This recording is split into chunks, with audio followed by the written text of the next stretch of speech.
Imagina a seguinte cena.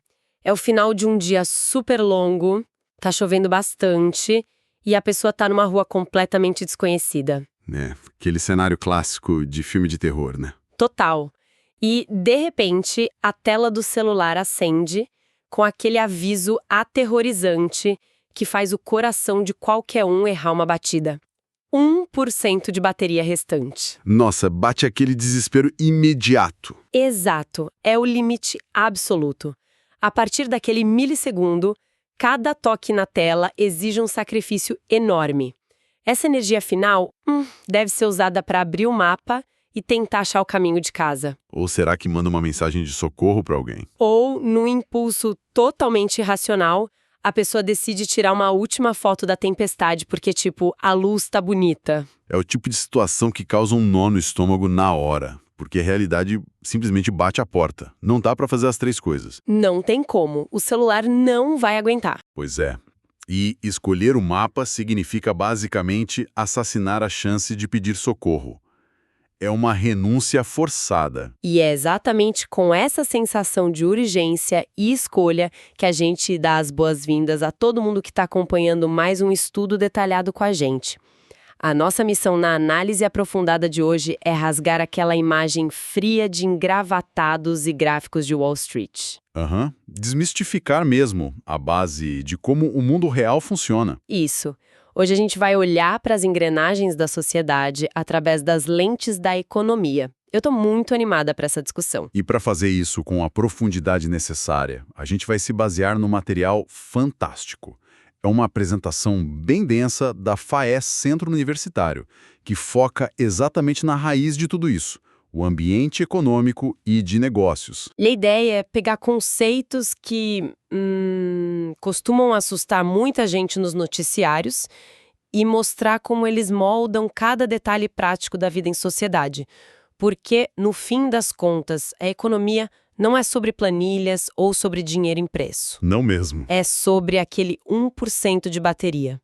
É a ciência de entender as escolhas humanas frente a um limite que é inegociável. E para colocar todo mundo na mesma página, os documentos da FAE nos convidam a um exercício mental que, eleva essa tensão ao máximo. A proposta é imaginar um cenário clássico de isolamento. Tipo estar perdido mesmo. Isso, estar numa ilha ou num canto remoto do mundo, com pouquíssimos recursos. É um laboratório perfeito. E por que um laboratório perfeito? Porque retira as distrações do mundo moderno, sabe? E isola a essência pura do comportamento humano frente à necessidade. O material estabelece um orçamento super apertado de apenas R$300 por mês. R$300 para cobrir absolutamente tudo. Tudo. E a lista de opções tem preços fixos. Vamos lá. Água custa R$30. Comida, R$40. Ter um celular custa R$60. A internet sai por R$100.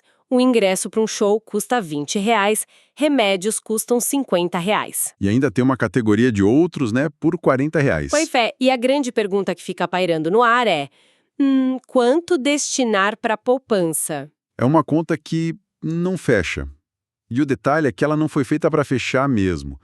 O drama humano por trás desses números é o que sustenta toda a teoria econômica. Vamos tentar fazer esse malabarismo, então. Água e comida são inegociáveis. São 30 mais 40, lá se vão R$70. Sim, sobrevivência básica. E é impossível viver sem uma reserva para a saúde, né? Então colocamos o remédio, mais 50. Chegamos a R$120. Mas vamos olhar para a realidade moderna. Hoje, a internet não é apenas luxo. É, muitas vezes, a única forma de comunicação ou até de trabalho para quem está isolado. Com certeza. Se a gente adicionar a internet por R$100 e o aparelho celular por 60, a conta explode. Explode. Somando tudo, a gente chega a R$280. Sobraram exatamente R$20 desse orçamento de 300. E o que fazer com esses 20? Daria para comprar aquele ingresso do show, ter um momento de respiro, um lazer. Mas, e se no mês seguinte o preço da água subir?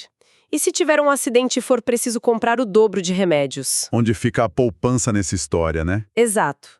O peso psicológico de abrir mão de uma rede de segurança para ter um instante de lazer é sufocante, para qualquer pessoa. E sabe o que torna esse exercício ainda mais cruel? O que é fascinante aqui é que, mesmo que, por um milagre, alguém encontrasse mais R$200 perdidos na areia dessa ilha, o problema não estaria resolvido. Sério? Como assim? Porque a mente humana não diria algo tipo, ótimo, agora eu guardo tudo isso e vivo em paz.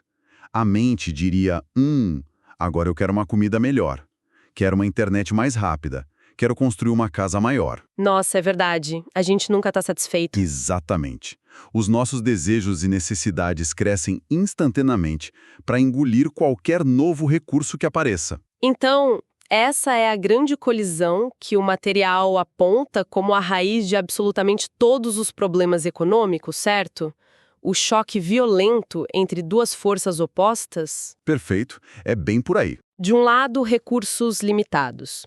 A água da ilha, os R$ 300, o 1% de bateria do celular, o tempo de 24 horas num dia, os minérios debaixo da terra. E do outro lado? Do outro lado, as necessidades humanas, que são, por definição, infinitas, totalmente insaciáveis. A escassez. Essa é a palavra que rege o universo. Não se trata apenas de ser pobre ou rico, sabe? A escassez atinge governos trilionários de o planeta como um todo. Ninguém escapa. Ninguém. Ninguém tem energia vital ilimitada ou espaço geográfico infinito. O papel da economia surge exatamente no meio desse caos. Ela tenta fornecer ferramentas lógicas para maximizar a eficiência com o pouco que temos. É tipo uma busca desesperada para extrair o máximo de bem-estar possível de uma piscina que está sempre secando. É uma ótima analogia. Ciência cheia de regras. Essa transição é muito interessante. A resposta que os documentos trazem me deixou muito pensativa. Tem a ver com a origem da palavra economia, né? Sim, a etimologia revela muito sobre a verdadeira natureza da área. É uma coisa muito mais íntima do que a maioria supõe. Eu vi que vem do grego. A junção de oikos, que significa casa, e numia, que deriva de normas, regras ou administração. Exatamente. Então, o que tudo isso significa? Que a economia nasce literalmente como a administração da casa? E é fundamental entender o que era uma casa na antiguidade. Não era apenas um telhado com uma família dentro como a gente pensa hoje. Ah, não. O que era, então? O oikos era uma unidade de produção super complexa. Envolvia administrar a plantação, a saúde dos trabalhadores, a armazenagem de grãos para o inverno. Nossa, era uma operação e tanto. Sim, envolvia até a manutenção das ferramentas e a troca de excedentes com os vizinhos. A casa antiga era praticamente uma mini-empresa lutando contra a escassez diária. E se a gente olhar bem, a história humana é basicamente essa casa ganhando puxadinhos, né? O oikos cresceu para virar a aldeia vira uma cidade-estado e a cidade-estado virou a nação. Perfeita colocação. As normas da casa tiveram que evoluir para administrar rodovias, hidrelétricas, portos e mercados financeiros que hoje são interligados mundialmente. O que nos traz a definição moderna que o material da FAE apresenta. A economia hoje é a ciência social que estuda como a sociedade organiza a produção, a distribuição e o consumo de bens e serviços. Mas o objetivo final continua sendo o mesmo lá do grego antigo, né? Não deixar a casa desmoronar por falta de recursos. Sem tirar nem pôr. Mas olha só, a definição usa o termo ciência social. E é aqui que eu preciso ser advogada do diabo um pouquinho. Pode falar. Se a economia é uma ciência social, significa que ela estuda o ser humano. As nossas ações, emoções, medos, incentivos. O problema é que o ser humano é tudo menos lógico. Ah, com certeza. A gente é bem racional às vezes. A gente compra coisa que não precisa, entra em pânico na bolsa de valores por causa de um boato no Twitter, prefere comprar o carro vermelho em vez do azul só porque acham mais bonito e não porque o motor é mais eficiente. O fator emocional pesa muito. Então, como os economistas têm a coragem de usar tantos modelos matemáticos e gráficos super rígidos para medir algo tão imprevisível e passional quanto o comportamento humano? Não é meio ingênuo tentar colocar emoção numa planilha de Excel? Olha, é uma provocação excelente. E muita gente dentro da própria academia já perdeu noites de sono debatendo exatamente isso. Mas a resposta está na escala da observação. Como assim na escala? É verdade que prever o que uma única pessoa vai fazer no supermercado amanhã é praticamente impossível. O indivíduo pode agir por puro capricho. Pode acordar de mau humor e mudar a dieta. Sim, eu faço isso direto. Pois é. Porém, a economia trabalha com o que a gente chama de lei dos grandes números. Quando se junta milhões de indivíduos tomando decisões passionais ou irracionais, a aleatoriedade individual se dilui. Ah, entendi. E aí surgem padrões. Surgem padrões macroscópicos impressionantes. Então a matemática não tenta prever a pessoa, ela tenta prever a multidão. Tá, deixa eu ver se eu peguei a ideia. Se o preço da carne dobra, eu não sei se uma família específica vai parar de comer carne ou se vai cortar gastos em outra área só para manter o churrasco do fim de semana. O churrasco tá sagrado para muita gente, né? Exato. Mas, matematicamente, eu consigo prever com altíssima precisão que o consumo total de carne de uma cidade de 10 milhões de habitantes vai cair numa determinada porcentagem. Caramba, faz muito sentido. Os modelos estatísticos, os gráficos e as fórmulas não são uma bola de cristal mágica. Eles são apenas a linguagem mais limpa que a gente encontrou para achar tendências no meio dessa bagunça humana toda. Para não tomarmos decisões totalmente no escuro, né? É como tentar adivinhar a trajetória de uma gota de água num rio agitado. É impossível. Mas medir a força e a direção da correnteza inteira é totalmente viável usando a física. Uma analogia perfeita. E para medir essa correnteza com eficácia, a economia precisa abandonar qualquer arrogância e reconhecer que não consegue fazer isso sozinha. Ela precisa de ajuda de outras áreas. Sim, o material destaca fortemente a questão da multidisciplinaridade. Para resolver o dilema de como produzir, a economia abraça as engenharias. Para entender como distribuir, ela precisa da logística e do direito. E para mapear aqueles desejos infinitos que a gente comentou. Aí ela senta na mesma mesa que a psicologia e a sociologia. A contabilidade, por sua vez, traduz essas ações em números reais dentro das empresas. É um esforço coletivo colossal. Aqui é que a coisa fica realmente interessante, porque a gente entendeu o dilema da escassez e como criamos as regras da casa para sobreviver. Mas saindo da teoria e pisando no asfalto, o lugar principal onde essas regras são testadas até o limite é o mundo dos negócios, né? Sem dúvida. As empresas são as verdadeiras trincheiras dessa guerra contra a escassez. E a apresentação da FAI é muito cirúrgica ao dividir esse campo de batalha empresarial em dois ecossistemas diferentes, o ambiente econômico e o ambiente de negócios. É uma distinção vital, porque as empresas não operam no vácuo. Não mesmo. Não basta ter um produto genial. Se o ar que a empresa respira estiver envenenado, ela morre asfixiada, por mais inovadora que seja a ideia. Para visualizar isso de forma bem palpável para quem está nos ouvindo, eu estava pensando numa analogia. Imaginar que administrar uma empresa é como comandar um navio de carga gigante. Ok, gosto de navios. Vamos lá. Nessa visão, o ambiente econômico que o texto cita seria como o clima e o oceano. São forças da natureza. A inflação, os ciclos de expansão e recessão, a taxa de desemprego, o crescimento do PIB. Os ventos macro. Isso. O capitão do navio não pode simplesmente pedir para a inflação parar de chover, ele não controla a tempestade do desemprego ou o vento favorável do PIB.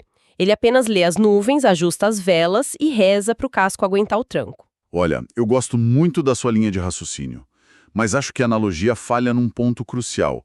E a gente precisa ter cuidado com isso. Opa, onde que ela falha? Um navio de carga apenas cruza o oceano. Ele não altera a maré. Já as empresas, especialmente as grandes corporações, não são elementos puramente passivos no sistema. Ah, elas causam impacto também. Muito impacto. Se uma multinacional fecha uma fábrica gigante no interior do país, ela cria o seu próprio desemprego local.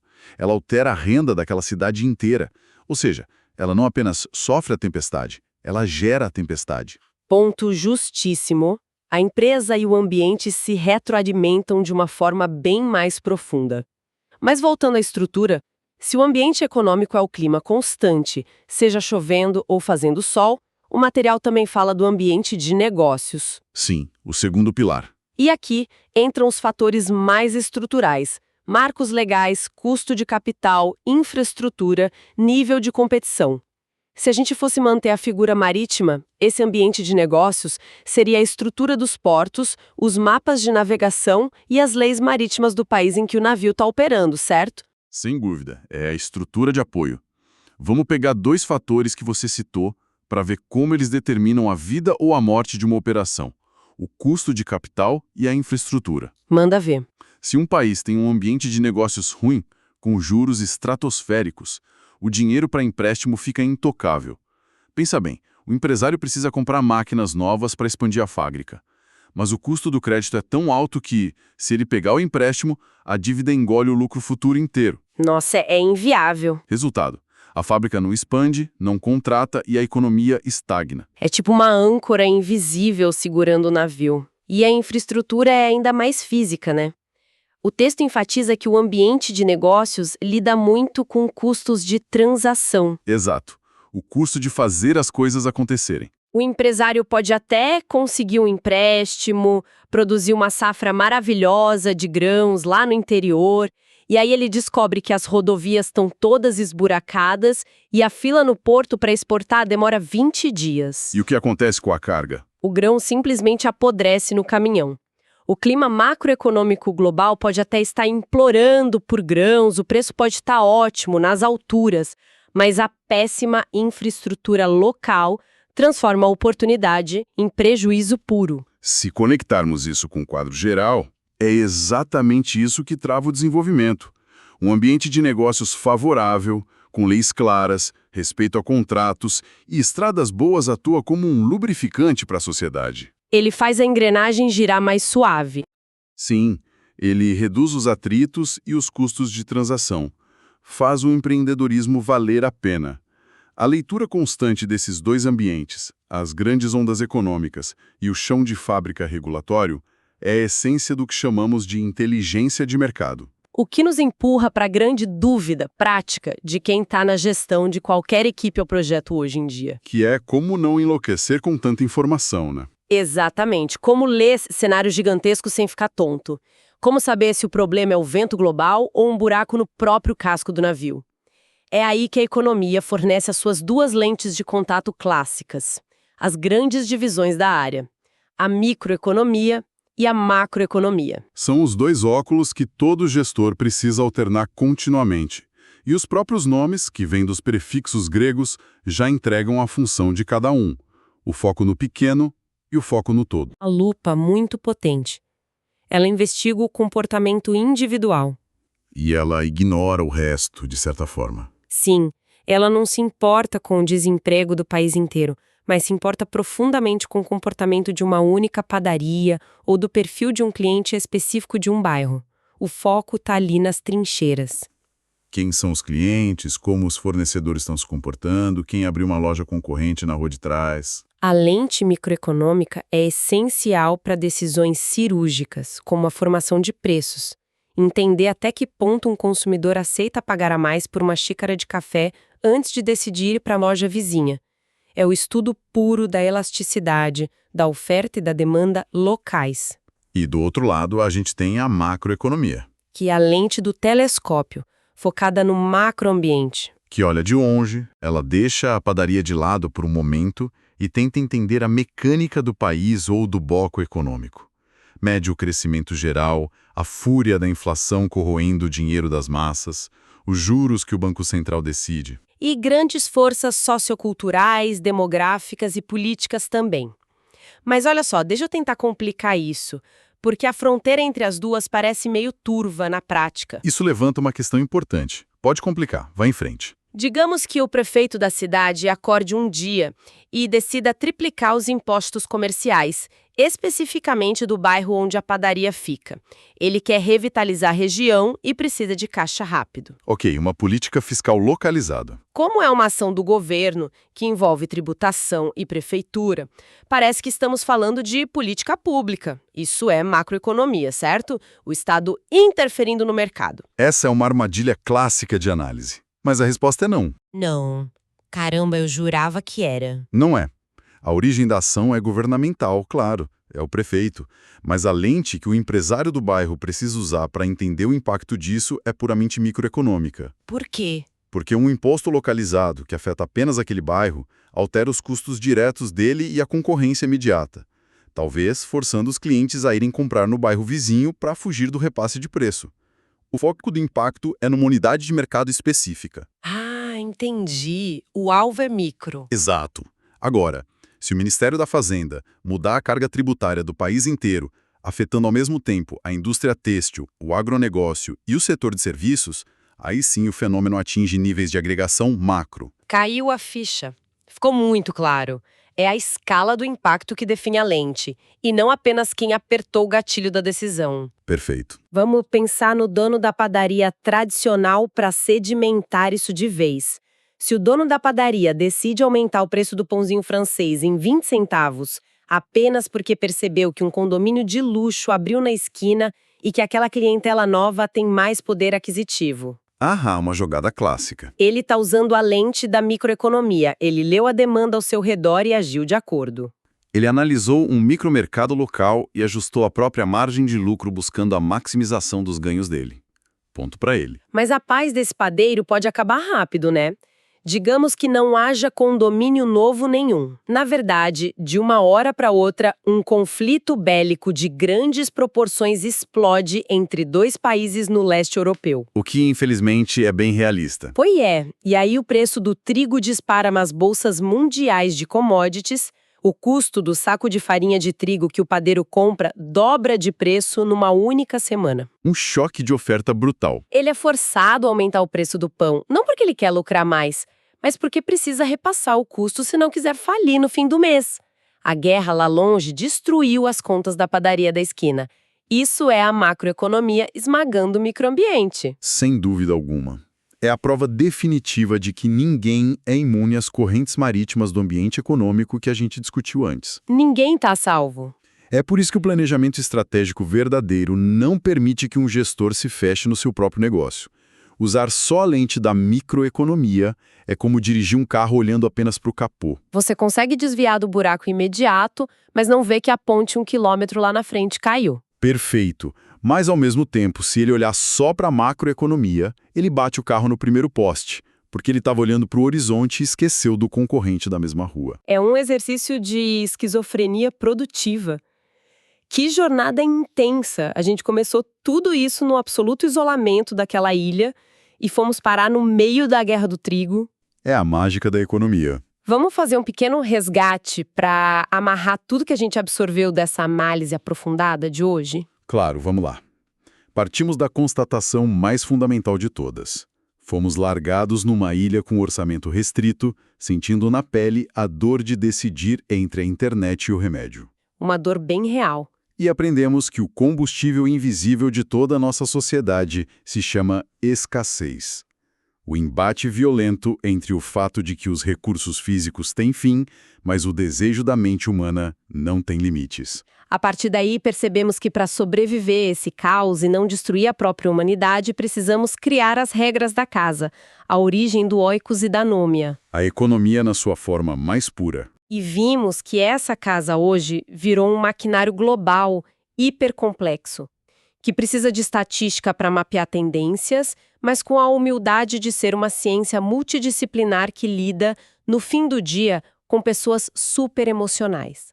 Depois, focamos onde o jogo realmente acontece, que são as empresas.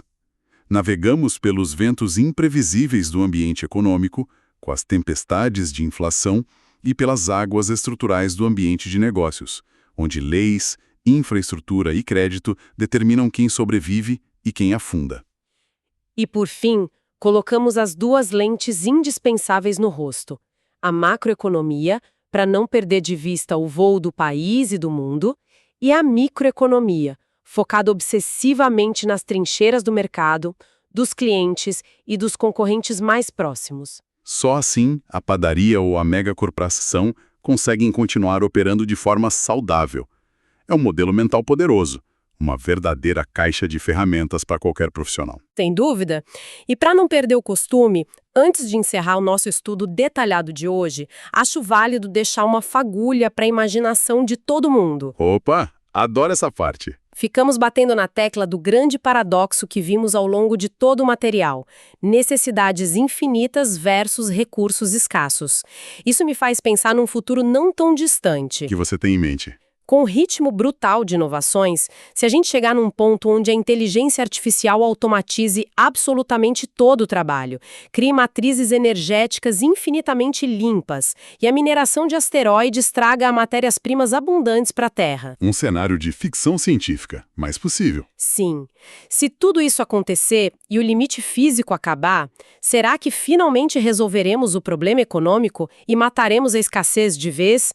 A ciência econômica vai simplesmente se aposentar? Olha, essa é uma tese fascinante. Mas a história humana sugere fortemente que a economia não vai se aposentar. Ela vai apenas mutar. Mutar para quê? Como concordamos lá no exercício da ilha, a nossa mente é insaciável. Se a comida, a energia e o teto forem gratuitos e infinitamente abundantes devido às máquinas, a escassez material vai acabar sim. Mas a escassez em si não. Não. As pessoas simplesmente vão migrar o seu desejo infinito para aquilo que não pode ser copiado em massa. O prestígio, a atenção, a autenticidade. Nossa, faz todo sentido. Os espaços VIPs em realidades virtuais, o acesso a mentores humanos específicos ou a posse de obras de arte originais feitas por mãos humanas. Ou seja, a humanidade sempre vai dar um jeito de inventar algo novo, que falte apenas pelo prazer de disputar esse algo. A escassez do amanhã pode não ser de trigo, mas será uma escassez de status. Exatamente, o ser humano é realmente uma máquina projetada para querer o impossível. A casa muda, cresce, se moderniza, mas as regras da casa continuarão sendo disputadas a cada milímetro. A economia, como ciência da escolha, vai existir enquanto houver um cérebro humano precisando decidir o que fazer nos próximos 5 minutos. Que loucura! Uma provocação excelente para fritar os neurônios durante a semana. Para quem acompanhou até o fim dessa odisseia teórica e prática com a gente, o nosso mais sincero muito obrigada pela audiência. A reflexão final fica como lição de casa. Continuem investigando as raízes das escolhas ao redor de todos nós, sempre alternando os óculos do micro e do macro. Um grande abraço a cada ouvinte e até a próxima análise. Sabe, a cada vez que o alarme toca na segunda-feira de manhã e a gente alcança aquele botão de soneca para ganhar, mais uns 10 minutinhos de sono, uma transação econômica invisível acaba de acontecer. E uma transação bem pesada, inclusive. Pois é. E nenhuma moeda mudou de mãos, nenhum contrato foi assinado ali na cama. Mas uma escolha fundamental foi feita. E é muito louco pensar que a grande maioria das pessoas enxerga a economia apenas como, números piscando numa tela de Wall Street, sabe? Sim, gráficos ininteligíveis ou aquelas planilhas financeiras gigantescas de bancos centrais. Exato. Fica parecendo algo frio, super distante, feito só para matemáticos. O que, na verdade, é uma visão super limitante, né? E, honestamente, afasta as pessoas de entenderem o próprio cotidiano. Porque a matemática ali é apenas a linguagem. A ferramenta, né? Isso. A linguagem usada para tentar traduzir algo muito mais caótico e, passional, que é o ser humano. Com certeza. Quando a gente realmente observa de perto, a economia não é, na sua essência, sobre dinheiro. É o estudo puro e simples do comportamento. Das nossas escolhas, exato. É a exploração daquelas engrenagens ocultas que movem cada decisão nossa. Desde, aquele momento em que a gente decide comprar um pão fresquinho na esquina, até acordos comerciais globais que movimentam trilhões. A nossa missão, neste mergulho profundo de hoje, é justamente desvendar o chamado ambiente econômico, mas partindo da raiz. Indo direto ao ponto central. Certo. Vamos descompactar isso. Qual é o problema original que obriga a economia a sequer existir? Olha, a raiz de tudo é um conflito matemático impossível de ser resolvido com perfeição. É o que a gente chama de dilema central ou o problema econômico fundamental. Que seria o quê, exatamente? Ele nasce do choque brutal entre duas realidades. De um lado, os recursos que temos à disposição são escassos, mas do outro lado, as necessidades e desejos humanos são infinitos. A velha balança desequilibrada. Exatamente. Não se pode falar de produção, de comércio ou mesmo de vida em sociedade sem falar primeiro sobre a falta. A escassez é tipo a gravidade do universo econômico. E quando a gente fala de recursos escassos, estamos falando de coisas físicas mesmo, certo? A terra onde a gente planta, a água, a quantidade de horas em um dia. A força de trabalho também. Sim, a força de trabalho disponível. Tudo isso tem um limite bem claro. Tudo tem um teto físico ou temporal. Em contrapartida, a nossa mente é uma máquina inesgotável de querer coisas. E, para entender a profundidade desse abismo, é vital a gente separar o que chamamos de necessidades daquilo que chamamos de desejos. Tá, mas como a gente traça essa linha divisória? Porque, dependendo de quem responde, a definição do que é estritamente necessária muda bastante, né? É verdade. Mas, na teoria, as necessidades são aquelas condições inegociáveis para a sobrevivência e para um bem-estar básico. E elas possuem 3 camadas. 3. Quais são? As primárias são fisiológicas. A gente precisa de comida, água, ar, sono e abrigo contra o frio. Sem isso, a vida acaba. Ponto. Biologia pura. Biologia pura. Depois, temos as secundárias, que envolvem a nossa existência como seres sociais. Afeto, cultura, lazer. Elas não matam a fome do estômago, mas, bom, mantêm a nossa sanidade, sabe? Faz sentido. E a terceira camada? São as necessidades coletivas.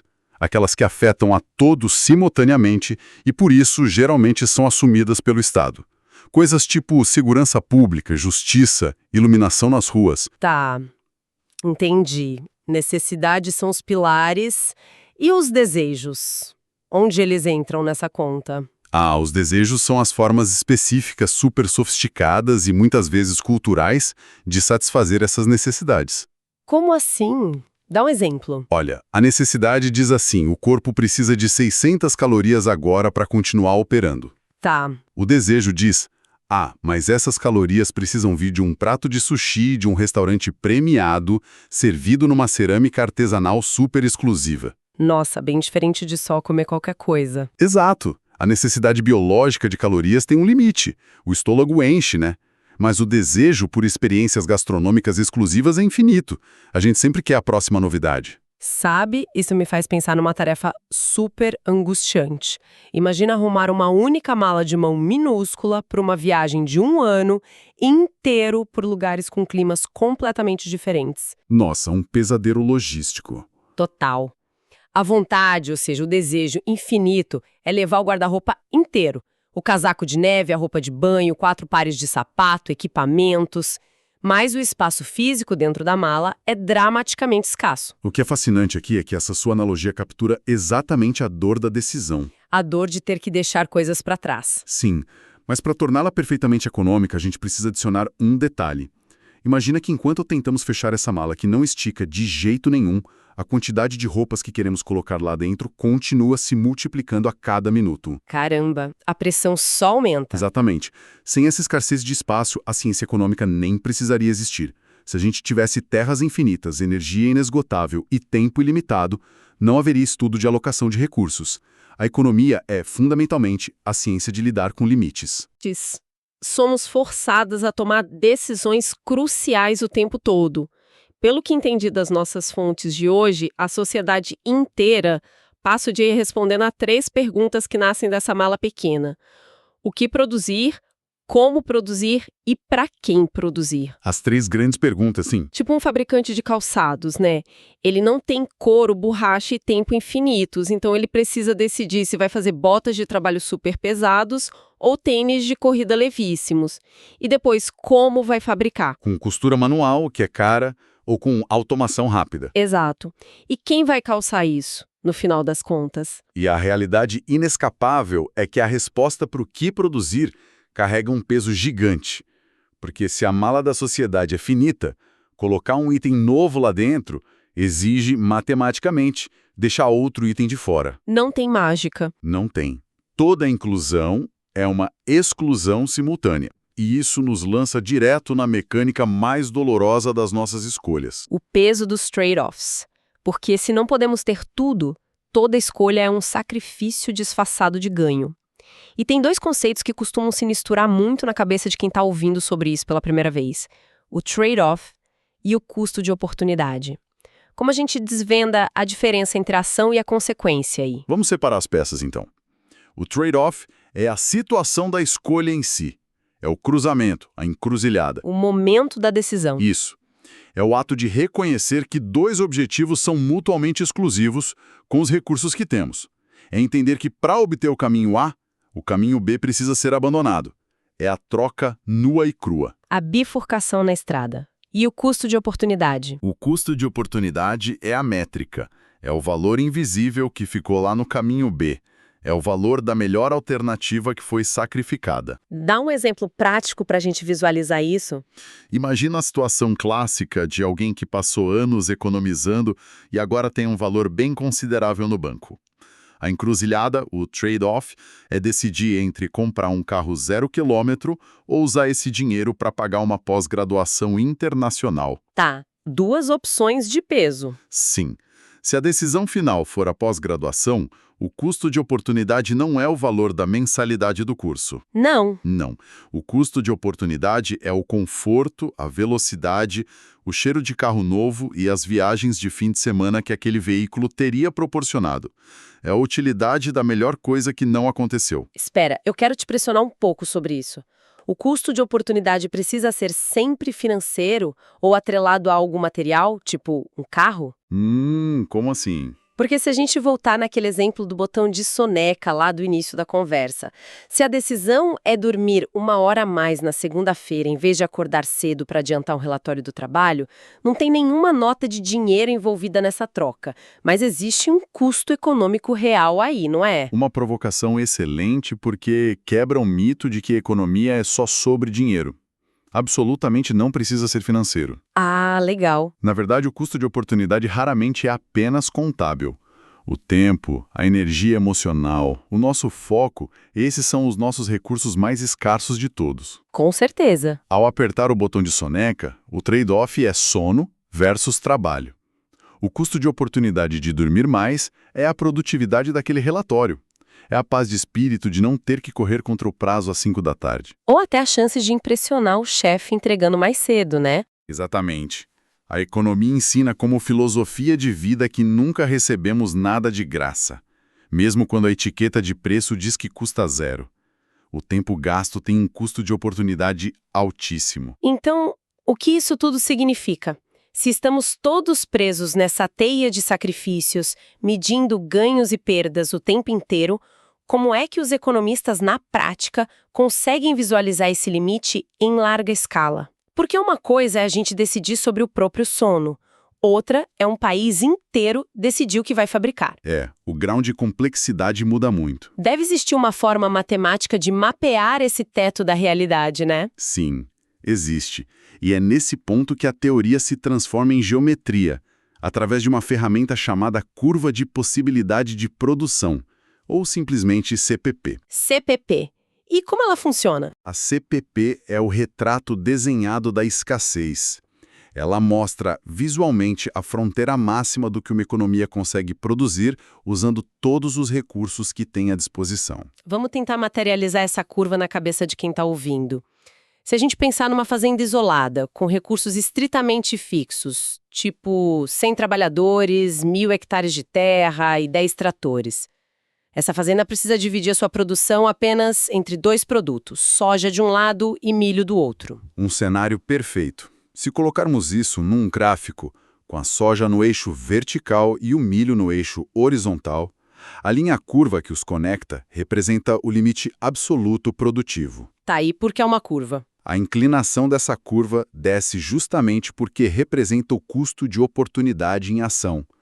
Com os recursos já totalmente empregados, o único jeito da fazenda produzir mais 1 tonelada de soja é arrancando milho do chão e movendo os trabalhadores de um campo para o outro. Ah, para ter mais de um, a matemática exige ter menos do outro. Exatamente. Então, se a gente olhar para esse gráfico, qualquer momento em que a fazenda estiver produzindo exatamente em cima dessa linha traçada, ela está operando com eficiência máxima, certo? Sim, o que chamamos de pleno emprego na economia. Nenhum trator desligado, nenhum hectare vazio. Mas e se a fazenda produzir uma quantidade que, no gráfico, cai num ponto dentro da curva, abaixo desse teto? Esse é o cenário da subutilização. Há recursos ociosos ali. Pode haver desemprego, tratores quebrados por má gestão, terras férteis largadas às traças. A economia não está operando bem. É um desperdício de potencial. Entendi. E se tentar produzir num ponto fora da curva? Qualquer ponto além dessa fronteira desenhada é simplesmente inatingível no curto prazo. A fazenda não tem tratores ou terras suficientes para chegar lá hoje. Sabe com que isso se parece muito? Com o processador de um smartphone. Como assim? Tipo, se eu tô rodando um jogo de altíssima resolução, transmitindo vídeo ao vivo e editando fotos ao mesmo tempo, sem travar, o chip está no limite absoluto da capacidade de processamento elétrico dele. O celular está operando exatamente sobre a curva. É uma ótima base, mas vamos refinar essa imagem. O celular em si é o recurso fixo. O trade-off no celular não é a quantidade de tarefas simultâneas, mas sim quais tarefas o sistema prioriza com a memória RAM limitada. Ah, sim, entendi. Se a gente abre um aplicativo novo, super pesado, o sistema é forçado a suspender e fechar um aplicativo que estava rodando em segundo plano. O custo de oportunidade desse jogo novo aberto é o carregamento daquela aba do navegador que você estava lendo antes. A memória RAM é a terra da fazenda. Faz todo sentido. E se a tela do aparelho está apenas acesa, mostrando a hora em cima da mesa sem uso nenhum? Aí o potencial do processador está sendo subutilizado. É o ponto dentro da curva. A máquina tem capacidade de processar gigabytes de dados por segundo, mas está ali parada. E tentar instalar um simulador de física quântica que só os supercomputadores da NASA rodam. Aí é o ponto inatingível fora da curva. Não tem hardware para isso. Mas essa é a parte otimista da economia. Essa fronteira inatingível não é uma sentença eterna. Ah, a curva pode se mover, né? Exatamente. A CCP pode sofrer deslocamentos. Um deslocamento positivo, que expande a fronteira para a direita, acontece com o aumento da capacidade produtiva. Se a fazenda lá descobrir um adubo revolucionário que dobra a colheita no mesmo espaço de terra, o inatingível de ontem se torna o possível de hoje. Inovação pura. Mas imagino que ela possa encolher também. Pode sim. Um deslocamento para a esquerda. Se uma enchente devastadora inundar metade dos campos, os recursos encolhem e a capacidade de produção desaba. A realidade é elástica, no fim das contas. Mas olha só, tudo isso que construímos até aqui, a escassez, a escolha, a curva matemática, não passa de um tabuleiro desenhado com regras bem definidas. Só que um tabuleiro não joga sozinho, certo? Tem certeza não. Precisamos saber quem são as peças movimentando a economia de fato. Quem toma as decisões de empurrar ou retrair essa curva de possibilidades. Bom, é hora da gente apresentar os chamados agentes econômicos, que operam em diferentes setores econômicos. São as forças vivas do mercado. Quem são os grandes jogadores em campo? Temos 4 agentes principais. Primeiro, as famílias, ou os consumidores em geral. Elas são um motor de arranque porque geram a demanda através das suas necessidades e daqueles desejos que falamos. E elas também trabalham, né? Exato. Elas são as donas da força de trabalho que alugam em troca de renda. O segundo agente são as empresas. Elas captam essa força de trabalho, combinam com outros recursos, produzem os bens e serviços que as famílias querem comprar e buscam o lucro nesse processo. O terceiro jogador é quem arbitra isso tudo, eu imagino. O governo. Mas ele não está ali apenas para criar as regras e fiscalizar o jogo. O governo atua pesadamente arrecadando impostos das famílias e das empresas para redistribuir renda e fornecer as necessidades coletivas. A iluminação pública, a segurança... Exatamente. E por último, o quarto agente é o setor externo. Nenhuma economia moderna é uma bolha fechada. Esse agente representa as importações, as exportações, o fluxo de dinheiro, de tecnologia e de ideias com o resto do mundo. E esses agentes agem em um campo de batalha bem específico, que as fontes dividem em 3 camadas fundamentais. Os setores econômicos, e para mim, ver como eles se interligam é onde a teoria deixa de ser abstrata e vira realidade palpável. Correto. A fundação de tudo é o setor primário. É a extração direta dos recursos da natureza. Agricultura, pecuária, pesca, mineração florestal. É tirar a matéria-prima do planeta. A base de tudo. Isso. O passo seguinte é o setor secundário, que é a indústria de transformação e a construção civil. É pegar a tora de madeira bruta e transformá-la em móveis, ou pegar o minério de ferro e fazer vigas de aço estrutural. Eles agregam um valor à matéria-prima. E o terciário? É o gigantesco universo dos serviços e do comércio. É onde os móveis são vendidos nas lojas, onde estão os hospitais, os transportes, as escolas e todas essas empresas de software de hoje em dia. O nível de interconexão entre esses 3 setores e os 4 agentes é absurdamente sensível, sabe? Pensa, sei lá, numa família decidindo fazer um churrasco no fim de semana e comprando 5 quilos de carne e uns pães no açougue e na padaria do bairro. É uma decisão micro. Mas a reação em cadeia é fantástica. A compra no açougue movimenta o setor terciário, o comércio. Para repor aquela vitrine, o açougueiro aciona o frigorífico, que opera maquinário pesado para processar a carne. Isso já é o setor secundário. E o frigorífico precisa de mais boi. Exato. Ele manda um sinal de demanda para o pecuarista lá no campo, ativando imediatamente o setor primário. E a TEIA vai muito além disso. O fazendeiro pode precisar comprar vacinas para o gado, que são importadas lá do setor externo. Tem o transporte também. Muito bem lembrado. O transporte dessa carne pelas rodovias exige serviços logísticos, que é setor terciário, que queimam combustível refinado pelo secundário, e tudo isso sendo tributado pelo governo o tempo todo. Uma simples decisão de fim de semana agita o país inteiro de ponta a ponta. É impressionante. Mas para que as empresas consigam transformar a terra bruta lá no campo até chegar no pacote na mão das famílias, elas não usam magia. Uma ideia na cabeça de um empresário não planta soja sozinha. É preciso empregar ingredientes práticos para que a produção exista de verdade. E a esses ingredientes a gente dá o nome de fatores de produção. São os blocos de construção essenciais de qualquer economia. Sem eles, aquele gráfico da CPP nem existe. E o ponto crucial para entendermos as tensões da nossa sociedade é que nenhum desses fatores trabalha de graça. Cada um exige a sua parte, né? Exato.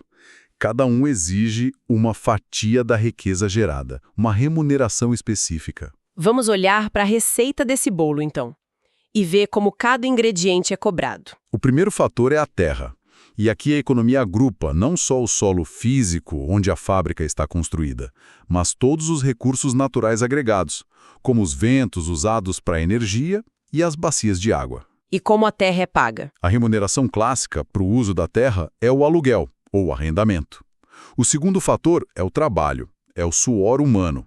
Seja ele o esforço físico pesado na obra, a habilidade técnica de um marceneiro ou o esforço intelectual de um analista de dados no escritório. O proprietário desse fator, o ser humano, exige compensação. Que vem na forma de salários e benefícios. Tá, então temos o lugar físico, a terra, e temos o braço que executa, o trabalho.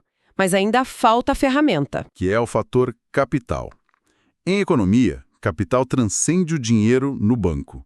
Ele é principalmente o conjunto de bens físicos que foram fabricados com o único propósito, fabricar outras coisas. Tipo máquinas. Máquinas, fornos industriais, tratores, frotas de caminhões. Pode ser também o capital financeiro injetado para comprar tudo isso. E quem fornece o capital não faz por caridade. Exige ser remunerado na forma de juros, dividendos ou retorno sobre o investimento. É que entra uma questão fascinante, olha só. Ter um galpão alugado, que é a terra, 10 funcionários contratados, o trabalho, e máquinas de última geração, o capital, isso não garante que um negócio vá funcionar. Tudo isso junto é apenas potencial inerte. Falta força motriz. Alguém precisa dar a ordem de ignição. E é aí que entra o fator capacidade empreendedora.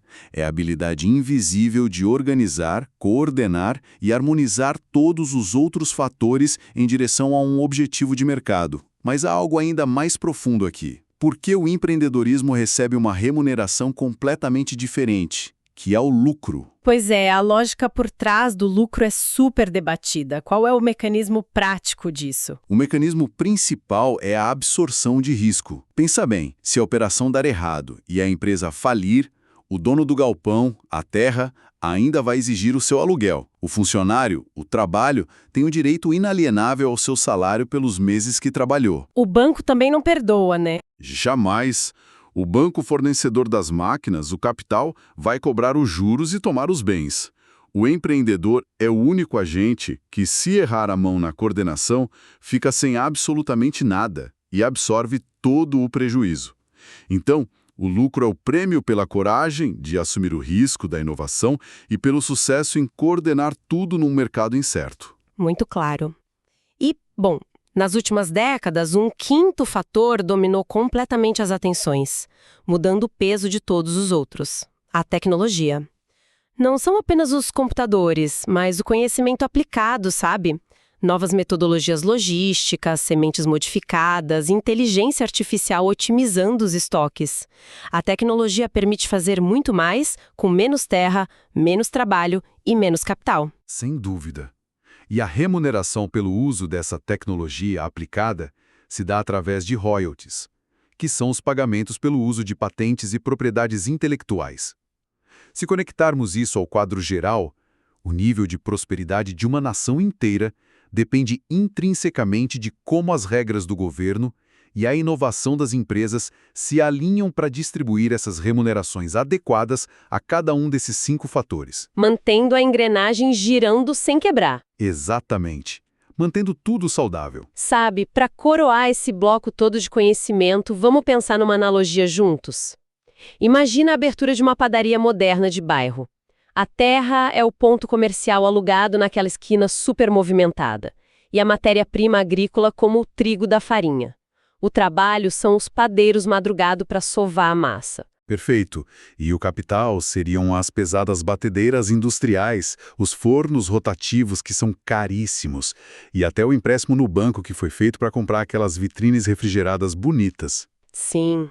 A tecnologia entra na forma, talvez, de uma nova receita patenteada de fermentação natural de longa duração, ou do algoritmo de roteirização do aplicativo de entregas deles, que corta o tempo de viagem do motoboy pela metade. E, fechando a conta, a capacidade empreendedora é a coragem daquele fundador de largar um emprego seguro, pegar as economias de uma vida, assinar um contrato longo de aluguel e tentar convencer o bairro inteiro de que o pão dele é o melhor. E se, no fim do mês, ele vender pães suficientes para cobrir o aluguel, pagar os salários da equipe, os juros das máquinas e a licença do tal aplicativo? O que sobrar na gaveta do caixa é a justa remuneração pelo seu risco, que é o lucro.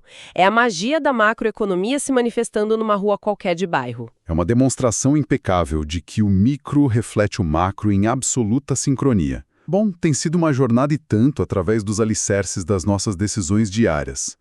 A gente começou batendo de frente com a dura e negociável realidade de que a nossa mala social é muito pequena para a montanha de roupas que nossos desejos infinitos querem colocar lá dentro. A famosa gravidade da escassez. Isso. Vimos como isso nos obriga a fazer sacrifícios o tempo todo, avaliando trade-offs e arcando com o custo de oportunidade, seja ele financeiro, de tempo ou de energia. Tudo aquilo que deixamos para trás. Depois, a gente transformou essa angústia numa imagem matemática através da curva de possibilidade de produção. Entendemos que toda a economia busca a fronteira da eficiência máxima, fugindo da ociosidade e sempre sonhando com aquele deslocamento para o inatingível. E, por fim, mapeamos quem joga esse jogo de verdade. As famílias, as empresas, o governo e o setor externo se esbarrando nos setores primário, secundário e terciário, negociando constantemente aquelas ferramentas fundamentais: terra, trabalho, capital, capacidade empreendedora e tecnologia, onde cada um, logicamente, cobra a sua parte da conta. É um raio-x completo do motor da nossa sociedade contemporânea. Mas antes de encerrarmos a nossa exploração de hoje, eu quero propor um exercício de imaginação, um pensamento provocativo para esticar a mente de quem está acompanhando a gente. Foi dito hoje, de forma categórica, que é a existência da escassez que obriga e justifica a existência da economia como uma ciência, certo? O tal do problema original. Certo, o conflito base. Mas vamos imaginar por um breve momento um futuro especulativo que talvez nem seja tão distante assim. E se inovações exponenciais em inteligência artificial criarem sistemas totalmente autônomos de trabalho? e inovações em fusão nuclear garantirem energia perfeitamente limpa, abundante e com custo tendendo praticamente a zero. Nossa, uma realidade onde os limitadores clássicos evaporam. Sim. Se uma civilização conseguir deslocar a sua curva de possibilidade de produção tão absurdamente para a direita que as necessidades primárias e secundárias inteiras da humanidade passem a ser supridos de forma trivial, até gratuita. O que acontece depois? Num mundo sem escassez de recursos básicos, a ciência econômica como a conhecemos simplesmente fecha as portas, extinta por falta de utilidade. Ou será que a nossa mente humana, que foi tão afiada por milhares de anos de sobrevivência darwiniana, não suportaria a falta de limites e, inevitavelmente, inventaria categorias inteiramente novas, sofisticadas e psicologicamente infinitas de desejos, apenas para garantir que as engrenagens ocultas continuem girando e o jogo da escassez nunca de fato termine? O ser humano sempre encontra um jeito de querer mais, né? Fica a reflexão. Até que ponto o limite está no planeta e até que ponto o limite somos nós mesmos? Pensem um pouco sobre o tamanho real e invisível das malas de vocês. Até o nosso próximo mergulho profundo. Pense rápido. Por que a água, que é, absolutamente essencial para manter qualquer ser humano vivo, custa só alguns centavos enquanto um diamante, que não serve para praticamente nada na nossa sobrevivência diária, custa uma fortuna? Esse é um paradoxo clássico, né? E o que é fascinante aqui é que essa engrenagem é tão perfeitamente integrada na rotina das pessoas que a gente raramente nota ela operando em segundo plano. Sim, a gente só aceita. Aceita que as coisas têm um preço, que a gente precisa trabalhar e que os produtos magicamente aparecem lá nas prateleiras do supermercado, sabe? Com certeza. A gente não questiona muito o processo. E é por isso que a nossa missão nesse mergulho profundo de hoje é justamente quebrar essa ilusão de mágica. A gente vai decodificar o sistema econômico. Os densos que dominam os cadernos de finanças e traduzir de verdade para a vida real. Como a sociedade decide o que vai ser fabricado amanhã. E como o esforço diário de uma pessoa comum se conecta literalmente com o outro lado do globo. São perguntas gigantes. Gigantes. E a base estrutural dessa nossa análise de hoje vem de um material acadêmico muito denso, mas super didático, do FAE Centro Universitário. O texto assinado pela professora Solídia Santos, né? Focado no ambiente econômico. Esse mesmo. Mas antes da gente começar a falar de dinheiro ou de sistemas complexos, a gente precisa entender o problema fundamental que a economia tenta resolver. A economia existe por um motivo central, que é a escassez. Os recursos do nosso planeta têm um limite físico muito claro. Terras, água, essas coisas. Sim, terras agricultáveis, água potável, minérios e, crucialmente, o tempo e a capacidade física humana. Tudo isso acaba uma hora. Por outro lado, as necessidades e os desejos humanos funcionam meio que como um buraco negro, sabe? A gente sempre quer mais. Mais inovação, mais saúde, ferramentas melhores. Certo. Então, vamos desempacotar isso. A gente tem desejos infinitos colidindo em alta velocidade com um planeta que é finito. Exatamente. É uma matemática que, por natureza, não fecha de jeito nenhum. Mas olha, só constatar que falta recurso para todo mundo não constrói estradas nem planta comida, né? Como a humanidade sai dessa paralisia? Saindo da paralisia, fazendo escolhas. Como a conta não fecha, toda a sociedade, não importa se a gente está falando da Roma antiga ou do Japão moderno, é forçada a responder a 3 perguntas vitais para conseguir sobreviver. Quais seriam? A primeira é: o que produzir? Com recursos limitados, a gente vai construir mais hospitais ou mais estádios de futebol? Nossa, uma escolha de peso. Muito. A segunda é: como produzir? A gente vai usar trabalho intensamente manual para gerar um monte de empregos ou a gente vai automatizar tudo com máquinas para gastar o mínimo possível? E a terceira? A terceira, que é a que costuma gerar as maiores tensões políticas, é para quem produzir. Ah, entendi. Como o resultado de todo esse esforço vai ser dividido entre as pessoas no final das contas, né? Perfeito. É exatamente isso. Sabe que essa necessidade de responder essas 3 perguntas me lembra muito a lógica de tentar fundar uma civilização do zero num jogo de tabuleiro cooperativo. Como assim num jogo de tabuleiro? É que, tipo, pro jogo não virar um caos total, os jogadores precisam estabelecer regras básicas de convivência logo de cara. Ah, sim, com certeza. A professora Solide até aponta na pesquisa que toda a sociedade cria uma estrutura para isso, que são os famosos sistemas econômicos. Mas, em vez de simplesmente listar categorias chatas, vamos pensar na prática. Se a gente está montando essa nossa sociedade agora, qual é a primeiríssima regra do tabuleiro que a gente precisa definir? Bom, a primeiríssima regra é a propriedade dos recursos. Quem é dono do quê? Exato. Antes de qualquer coisa, quem detém as chaves do cofre?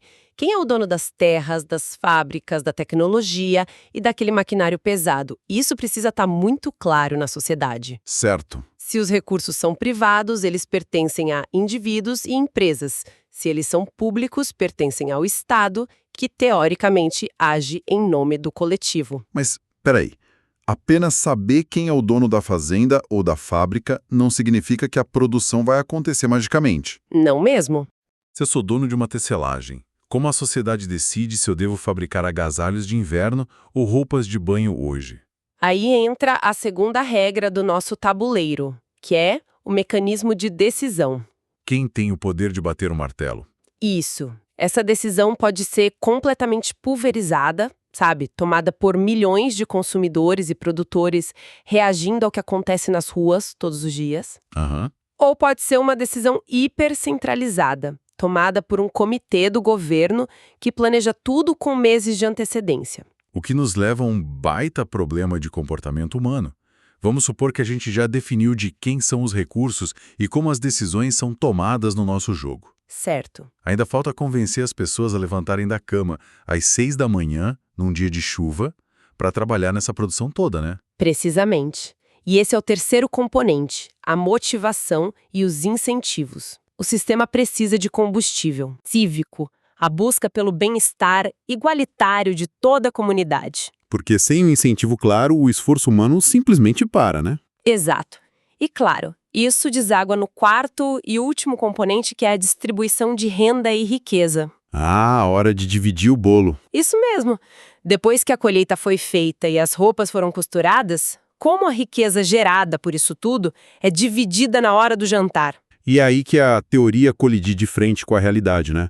Porque se o objetivo central de toda a civilização é o mesmo, que é domar a escassez através dessas regras, por que a gente vê modelos econômicos tão radicalmente opostos na nossa história recente? Digo, por que existem abordagens tão extremas para resolver o mesmíssimo problema? Porque, filosoficamente, as sociedades discordam profundamente sobre qual é a forma mais eficiente e mais justa de responder aquelas 3 perguntas iniciais. Aquelas do que, como e para quem produzir. Isso. A pesquisa mapeia 3 grandes caminhos. O primeiro é a economia de mercado, que é a base do capitalismo puro. E como funciona a regra do jogo aí? Aqui, o poder de decisão é totalmente descentralizado, a propriedade é privada, a motivação é o lucro e a regra de ouro é a livre iniciativa. Mas espera um pouco, se milhões de empresas e indivíduos estão apenas buscando o próprio lucro financeiro, sem ninguém coordenando lá de cima, como isso não se transforma em um caos absoluto? Como a gente não acaba, tipo, com um excesso bizarro de sapatos e uma falta generalizada de comida, por exemplo? Então, essa é a genialidade e também a frieza desse modelo. A coordenação não é feita por pessoas engravatadas, ela é feita pelo sistema de preços. A famosa lei da oferta e da demanda? Exatamente. Se muita gente, de repente, quer comprar um modelo específico de bicicleta e ele falta nas lojas, o preço dispara. E isso afeta a produção como? Esse preço alto não é apenas um número numa etiqueta, ele é um sinal luminoso, como se fosse um farol mesmo, dizendo aos fabricantes, olha, há muito lucro esperando por quem produzir mais destas bicicletas. Ah, então o produtor não precisa conhecer o consumidor ou ligar para ele. O preço transmite toda a informação necessária. Isso. O preço alto convoca a produção. E se fabricarem bicicletas demais, o preço despenca, o que já serve de aviso imediato para pararem de fabricar. O mercado se autoajusta. E o governo, nesse cenário purista, fica só assistindo na arquibancada, né? Garantindo apenas que ninguém roube a bicicleta do outro. Praticamente isso. Mas olha, se esse sistema de preços parece resolver tão bem o problema da escassez de forma meio que automática, por que no outro extremo do espectro existe a economia centralmente planificada? O que leva uma sociedade a querer controlar tudo pelo Estado, como naquelas nações de base socialistas mais estritas? A busca por igualdade e a tentativa de eliminar as falhas mais brutais do mercado puro. Porque na economia de mercado, a distribuição da riqueza é bem impiedosa. Quem tem habilidades raras ganha mais. Exato. Quem tem habilidades muito procuradas ou herda ativos demandados fica com a maior fatia do bolo. E quem não tem pode simplesmente ficar sem nada. E a economia planificada tenta resolver isso invertendo o tabuleiro. Totalmente. O Estado toma para si a propriedade dos meios de produção pesados, tipo as terras, as minas, as grandes indústrias. E o mecanismo de decisão muda drasticamente. O sistema de preços flutuantes é desligado. Desligado. O governo cria burocracias enormes para elaborar planos econômicos de 5 ou 10 anos de duração. Nossa, isso soa monumentalmente difícil. Como é possível administrar a produção de um país inteiro sem usar o preço como aquele sinal luminoso para saber o que as pessoas querem? É o que muitos economistas chamam de o problema do conhecimento, e é o calcanhar de Aquiles desse modelo. Eles tentam calcular e fixar metas para absolutamente tudo. Tipo, quantas toneladas de aço produzir ou quantos pares de sapato fabricar? Exatamente isso. A motivação não é mais o lucro de uma empresa privada, mas sim atingir a meta do Estado para garantir, teoricamente, que todos tenham acesso a bens essenciais e que haja pleno emprego. Mas na prática... Na prática, é quase impossível para um comitê central, sentado num escritório numa capital, prever se uma cidade a 1.000 quilômetros de distância vai precisar de mais agasalhos no próximo inverno. Tentar adivinhar a vontade de milhões de pessoas sem o indicador em tempo real parece uma receita para escassez ou para um desperdício colossal de recursos. E a história mostrou isso várias vezes. Não à toa, os extremos costumam falhar. O que nos traz, acho, para o chão da realidade, né? Porque lendo os dados atuais, fica claro que nem o faroeste do livre mercado puro, nem a prancheta rígida do planejamento central dominam o mundo de fato. É aí que a gente conecta a teoria com a realidade da maioria dos países de hoje, incluindo o próprio Brasil. A gente chega no terceiro modelo, que é a economia mista. Que é meio que o pragmatismo em ação, né? Sim. A sociedade reconhece que o sistema de preços do livre mercado é de longe a forma mais eficiente de decidir quantas bicicletas ou celulares devem ser produzidos. Mas também reconhece que a busca cega pelo lucro gera o que nós chamamos de falhas de mercado. Falhas de mercado sendo coisas como... nenhuma empresa privada tem incentivo financeiro para construir uma rodovia que ligue duas cidades paupérrimas, onde ninguém pode pagar um pedágio caro, certo? Exato, um ótimo exemplo. O mercado não vai fornecer justiça gratuita, policiamento em áreas rurais isoladas ou saneamento básico para populações sem renda. E como a economia mista lida com isso? Na economia mista, o Estado entra no jogo não para fabricar sapatos, mas para corrigir rotas. Ele fornece bens públicos essenciais e usa um sistema de impostos para retirar uma parte da riqueza gerada pelo mercado. Para poder redistribuir. Sim, redistribuir tentando criar uma rede de segurança mínima, sabe, com saúde pública, educação básica. E aqui a coisa fica realmente interessante para quem está nos acompanhando.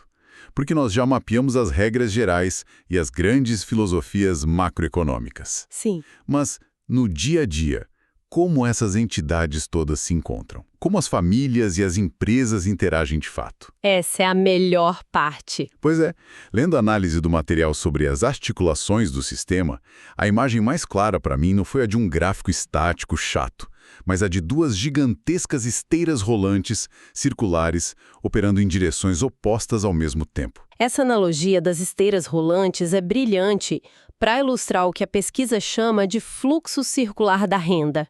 É basicamente o coração pulsante da economia.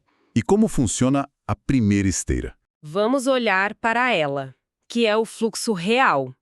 Como o próprio nome já indica, é a circulação física, palpável das coisas, o esforço humano e as mercadorias de fato. E é exatamente nessa esteira física que acontece uma quebra de expectativa enorme para quem não é da área de economia. É verdade. Nós fomos condicionados a pensar que a empresa é a grande fornecedora do universo, que a empresa nos dá coisas e nós somos só os recebedores. Mas o estudo mostra que, no ponto de partida do ciclo, é o exato oposto que acontece. Longe de serem as fornecedoras iniciais, as empresas são, na verdade, as grandes dependentes do sistema. Como assim? No que chamamos de mercado de fatores de produção, quem tem a mercadoria mais valiosa para vender são as famílias. As famílias? Sim. Quando uma pessoa acorda cedo, pega um transporte público e bate o ponto no trabalho, ela está fornecendo o seu tempo, o seu intelecto e a sua energia física. Nossa, faz todo sentido. E o que mais as famílias fornecem? Outras famílias fornecem a terra, onde a fábrica está construída, ou o capital inicial para os negócios. As empresas não têm absolutamente nada disso sozinhas. Elas são caixas vazias no início. Exato, elas precisam, entre aspas, comprar esses recursos das famílias, processar tudo isso usando tecnologia e só então devolver na esteira produtos finalizados, como carros, comida, softwares. Então o fluxo real é esse suor humano e recursos indo para um lado e os bens prontos voltando para o outro. Mas a máquina só roda porque existe a segunda esteira, né? Rodando por baixo no sentido contrário. Essa é a esteira do fluxo nominal, ou fluxo monetário, se preferir. É o rastro financeiro da coisa toda. Onde rola o dinheiro. Isso. Enquanto as famílias estão enviando o seu trabalho suado na primeira esteira, as empresas estão enviando de volta na segunda esteira a remuneração por tudo isso. Pagando salários, juros, aluguéis. Exatamente. E distribuindo os lucros também. E aí, de posse desses salários, as famílias pegam esse dinheiro e o jogam de volta na esteira, pagando justamente pelos produtos e serviços que as empresas acabaram de fabricar. É um ciclo perfeito. O dinheiro faz uma volta completa. Um lado alimenta o outro de forma contínua, sabe? A produção gera renda, que viabiliza o consumo, que por sua vez exige mais produção. E o que a gente acabou de descrever é um ambiente mais purificado possível, certo? Sim. Na teoria econômica, a gente chama isso de economia simples. Um modelo com apenas dois agentes, que são as famílias e as empresas. É como se fosse um aquário fechado. Sem vazamentos. Isso. Toda a renda que as famílias ganham é 100% gasta em consumo ou diretamente investida de volta na produção. O dinheiro não foge dali. Só que nós não vivemos num aquário perfeitamente limpo, não é mesmo? O mundo real cobra os seus pedágios. Com certeza cobra. E é aqui que a gente precisa evoluir o nosso modelo, adicionando o terceiro agente nesse tabuleiro, que é o governo. O que acontece com aquelas duas esteiras rolantes quando o Estado resolve aparecer na brincadeira? A esteira do dinheiro, que é o fluxo monetário, sofre um desvio enorme. O governo passa a sugar recursos diretamente desse fluxo contínuo através da tributação. Os velhos e conhecidos impostos. Eles mesmos. Ele cobra impostos sobre o salário das famílias e sobre o lucro das empresas. A princípio, quem olha de fora acha que o dinheiro simplesmente sumiu da economia. Mas, pera, isso não seria um tiro no pé? Se o Estado tira muito dinheiro das empresas, não mata a motivação delas para continuar contratando e produzindo?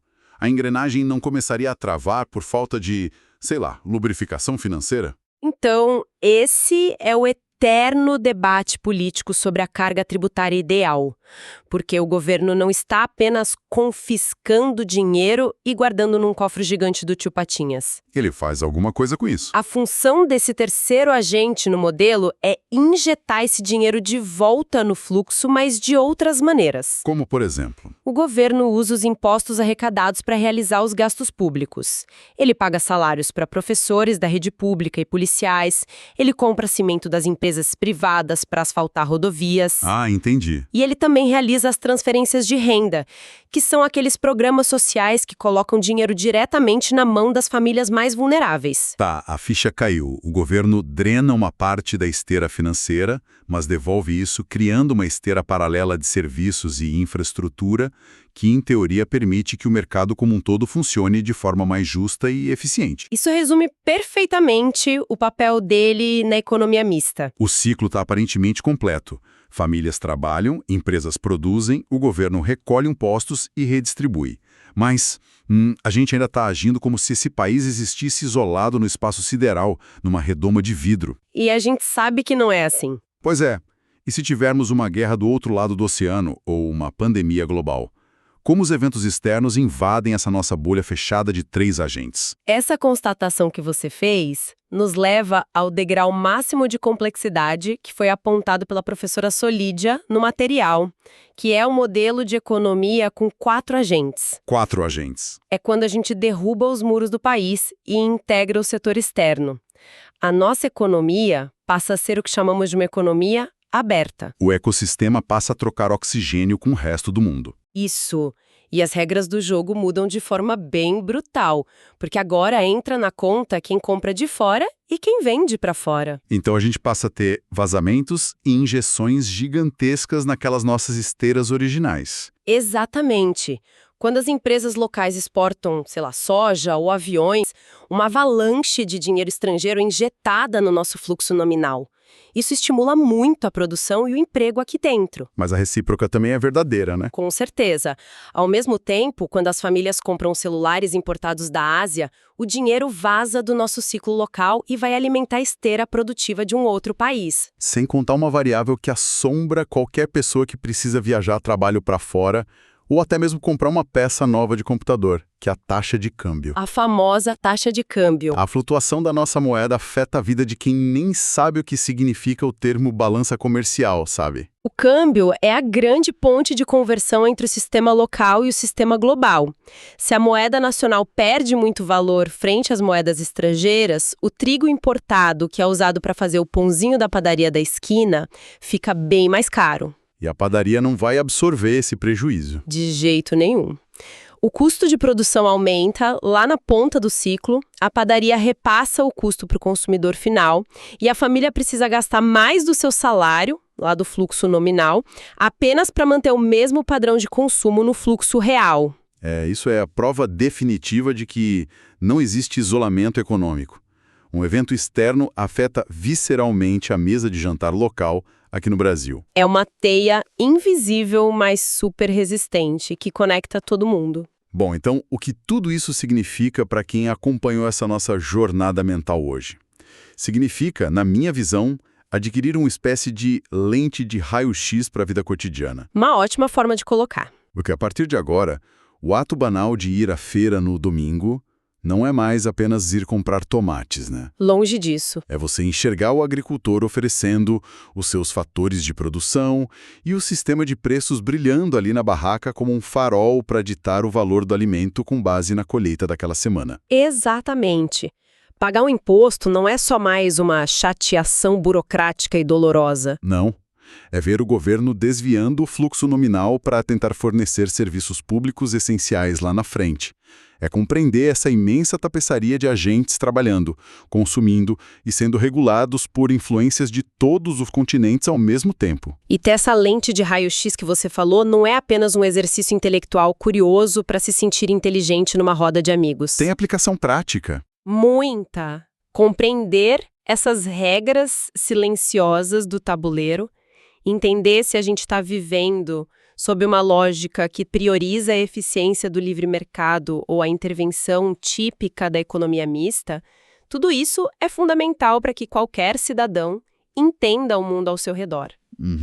Para tomar decisões melhores, né? Sim, decisões muito mais lógicas sobre o seu próprio trabalho, sobre a sua poupança e principalmente sobre o seu nível de consumo. Muito bom.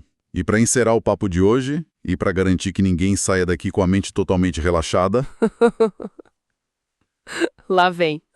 eu quero deixar uma provocação que escapa um pouco da estrutura da sala de aula e nos joga direto para o futuro. Gosto disso, vamos lá. Pensemos no seguinte: nós gastamos esse tempo todo hoje dissecando como a civilização inteira construiu regras super complexas de mercado, fluxos de trabalho e tributação em cima de um único e incontestável fundamento, que é a escassez. Sim, a premissa de que tudo é finito. A matemática original de recursos finitos contra desejos infinitos. Mas e se não for mais assim daqui a, sei lá, algumas décadas? Como assim? Com o avanço assustador da inteligência artificial, da robótica avançada, ou até fusão nuclear comercial, alguns futuristas imaginam cenários de superabundância no futuro. Um mundo onde o custo é quase zero. Exato. Um mundo onde o custo de produzir energia, alimentos básicos ou até serviços chegue incrivelmente perto de zero. Seria uma quebra de paradigma gigantesca. Total. A engrenagem econômica de hoje foi desenhada meticulosamente para organizar a falta de coisas. Mas como as nossas estruturas de trabalho, de salários e de consumo vão sobreviver se a tecnologia, um dia, forçar o sistema a ter que organizar a abundância? Nossa, é uma ótima reflexão. Se a escassez deixar de ser a ditadura do tabuleiro, essas nossas esteiras rolantes que a gente imaginou vão simplesmente parar. Ou elas vão precisar rodar de um jeito que a gente ainda não consegue nem imaginar hoje. Essa eu não tenho a resposta, confesso. Um belo enigma para fritar os neurônios do pessoal até o nosso próximo encontro. Queria te agradecer muito por ajudar a destrinchar isso tudo hoje. Eu que agradeço, foi um papo excelente. E obrigado a todo mundo por mergulhar com a gente hoje. Até a próxima. Bom, a etiqueta de preço na prateleira do supermercado parece, sei lá, meio que uma lei da natureza, né? Quase como a gravidade, tipo... A gente empurra o carrinho, bate o olho naquele pacote de café por R$20 e simplesmente aceita. Sim, é como se fosse um fato consumado. Exato. É o preço e pronto, parece algo totalmente imutável. Pois é, mas a ilusão vai bem mais fundo que isso. Aquele número impresso num pedaço de papel é, na verdade, o ponto final de uma guerra invisível. Nossa, uma guerra? Sim, uma negociação silenciosa e bem brutal que é travada a cada milissegundo por forças que a maioria das pessoas nem percebe que existem. E é exatamente para decodificar essa tipo de engenharia oculta que estamos aqui na nossa imersão profunda de hoje. A nossa missão é entregar para quem nos ouve um atalho definitivo. Exatamente. Um atalho para entender como os preços são realmente formados, sabe? E por que a gente compra o que a gente compra. É o básico que ninguém para observar, né? Pois é. Vamos mergulhar nos fundamentos da microeconomia, dissecando o que realmente é o mercado e como as forças da demanda e da oferta colidem. Para criar o que os economistas chamam de equilíbrio. Isso. Porque todos nós participamos desse jogo diariamente, mas a gente raramente para olhar as regras bem de perto, fazendo o papel de, observadores atentos mesmo. Com certeza. E o melhor ponto de partida para entender essa ciência é justamente questionar a nossa ideia mais básica sobre o tabuleiro onde esse jogo acontece. Tá, o mercado em si, você diz? Isso. Quando pensamos na palavra mercado, a imagem visual é muito forte.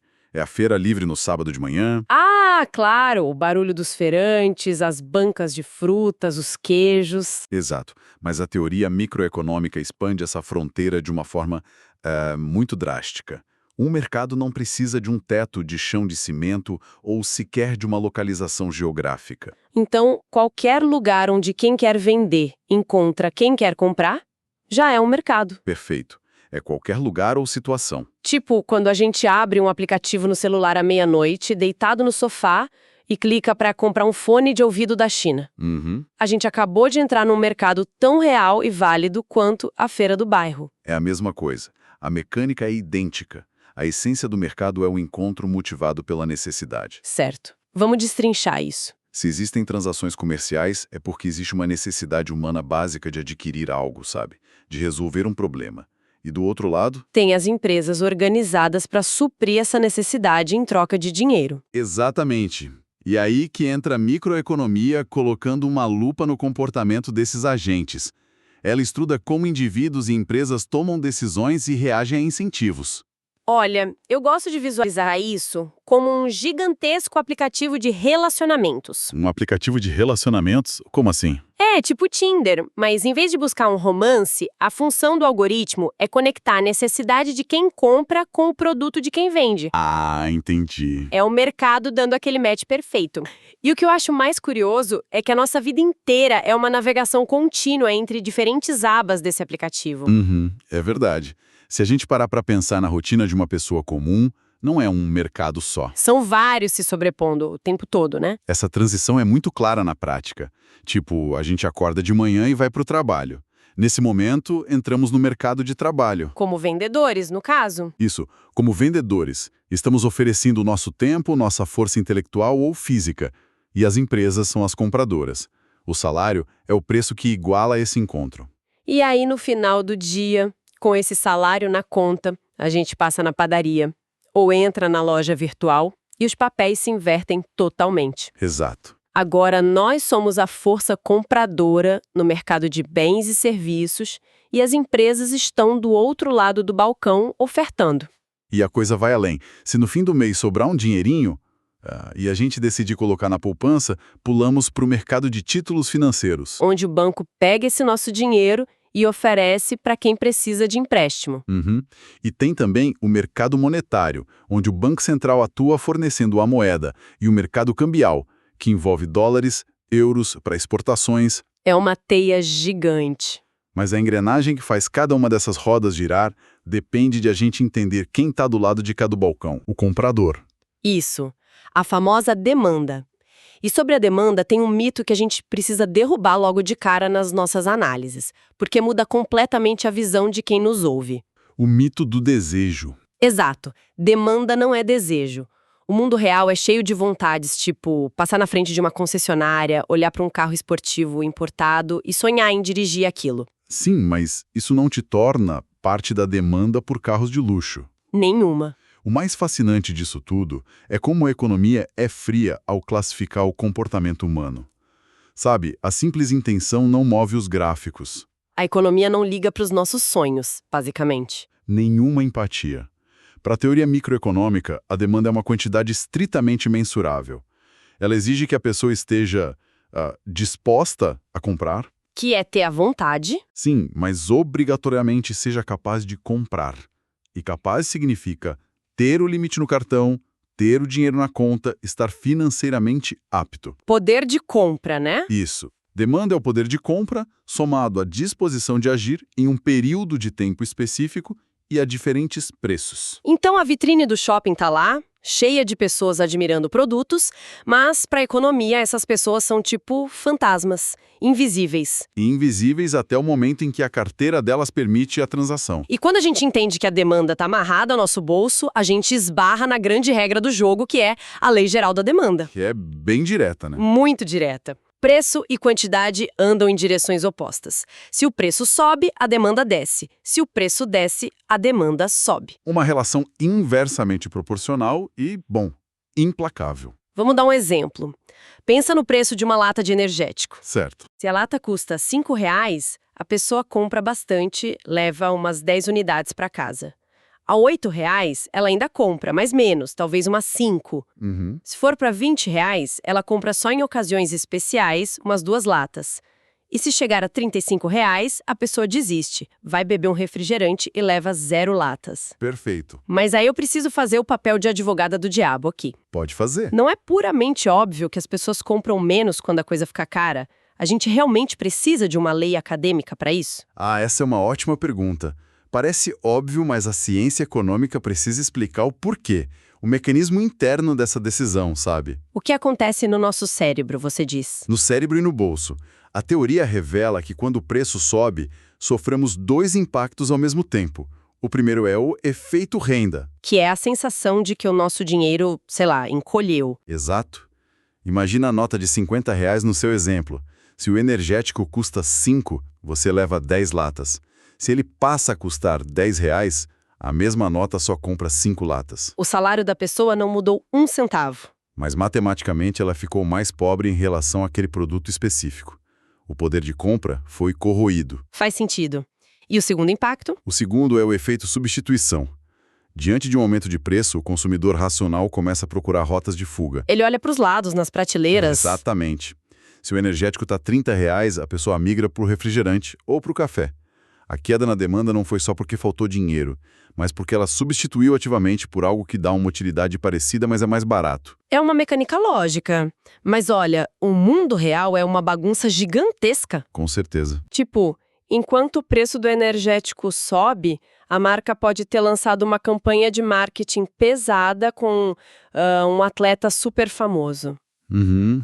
Isso acontece muito. Ou, sei lá, pode estar fazendo um calor histórico e as pessoas estão com mais sede. Como os economistas conseguem provar a lei da demanda no meio desse caos? É o desafio clássico. E para resolver isso, eles usam um truque de mágica, digamos assim.